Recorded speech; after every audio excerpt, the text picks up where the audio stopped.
Hello, good afternoon to you. Welcome to the business news here on MiddayLive on TV3. My name is Alfredo Conce. To our first story this afternoon, the Ghana Tourism Authority has begun an exercise to shut down hospitality facilities for failure to comply with the Tourism Act. Under the Act, hospitality facilities like hotels and restaurants are to pay a tourism levy. The authority has on several occasions warned it will take action against corporates. And we understand the authority, that's the tourism authority, is currently closing down such facilities that have violated that particular law. They've not been able to pay up. And my colleague, Kwabena Edu-Jemfi, has been monitoring the developments, and he joins me on the telephone. Kwabena, if you can hear me, good afternoon to you, and tell me exactly where you are now and how many corporates have been identified so far by the authority.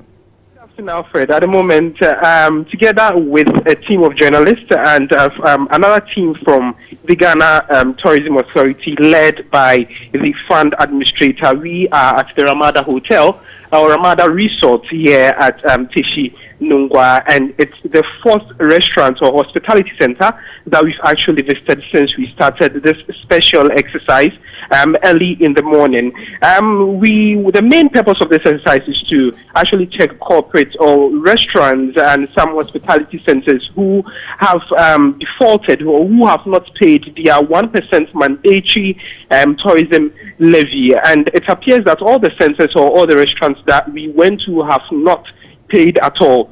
First, we went to Country Kitchen at Osu, and they are owing to the tune of 21,912, and apparently lots of notice has been served to them since March 2015, and as of now, they have not paid. So the authority has given them 3 p.m. today, up to 3 p.m. today, that if they are not able to settle that debt, then they will definitely close it. So possibly or maybe the authority from Ramada, which is the end, will go there, and then we will definitely find out what is going to happen. From there, we also moved on to Buka, which is also another restaurant at Osu, and when we went there, they are also owing to the tune of 11,639, and the situation that we identified there was that at all the places that we went to, we were allowed to go in there to listen to the interaction of the conversation that went on between the authority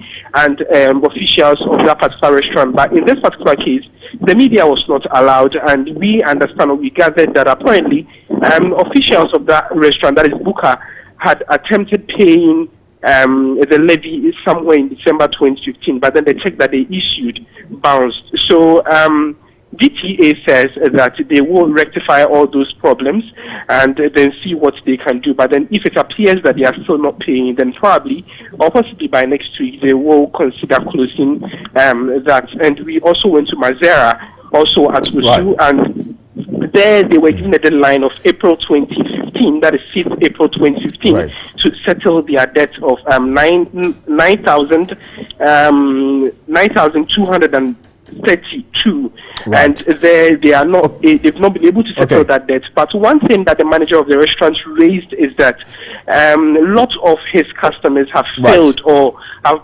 decided not to pay the 1% levy because they think that or they feel that nothing has been done with the 1% levy. They have been paying lots of taxes, they have been paying lots of monies, and so far nothing has been done. So basically that is what's been happening now. So I just wanted to find out if and then see what they are going to do next. So basically that is what has been happening. Is this a one-time event, or the tourism authority intends to sustain it?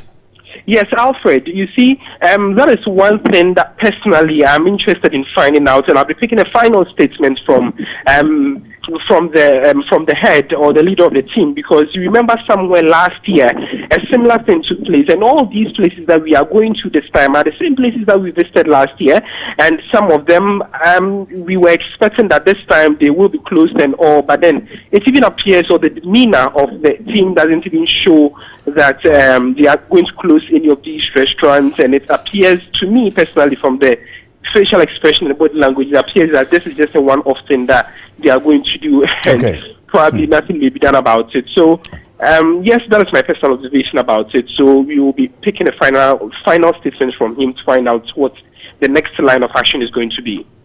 Okay, but why are they not arresting these owners who owe? Very finally. Hello? I'm asking why haven't they effected any arrests so far? Like I said, that is one thing that we're expecting to see, because some of the places were not even allowed to go inside to listen to the conversation, because we're thinking that restaurants or these people are owing the government or are owing over 20,000 cedis, and it appears nothing is being done to these people. So we are hoping that maybe somewhere by next week, if they give their final deadline, if they are doing the closure, some people may be arrested. But as of now, not even a single person has been arrested for Fantastic. Okay, thank you very much, Kwabena Edu Jemfe there. He is following the Ghana Tourism Authority and to some various hospitality institutions in the country. But away from that, the head of public affairs of the Public Procurement Authority, Rhoda Pia, is of the view sole sourcing section of the Public Procurement Act should be enhanced instead of it being scrapped as being suggested by some people, especially the minority in parliament. She indicated scrapping it will not be in the best interests of the country when there arises certain conditions such as a national emergency. Single or sole sourcing under the Public Procurement Act 2003, Act 663, is a non-competitive form of procurement. The head of the Public Affairs of the Public Procurement Authority, Rhoda Pia, indicated corruption in procurement is not about the sole sourcing, price quotation system or competitive bidding, but rather what happens between the procuring agency and the suppliers. She was quick to indicate that the sole sourcing process has a tendency to corrupt public office. Until its enactment, there was no regulator to regulate public procurement processes in the country. There were fragmented guidelines coming from donors, coming from sector ministries here and there.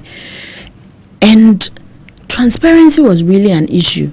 Now it is a requirement of the Act that if you want to undertake procurement to a certain threshold, maybe the national competitive tender, you put it out in the tender, in the newspapers.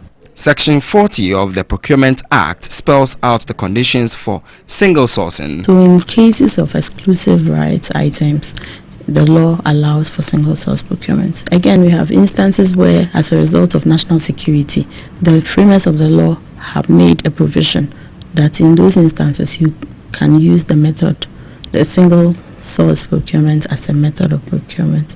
Others are in the area of standardization and emergency situations, but should be proven beyond reasonable doubt.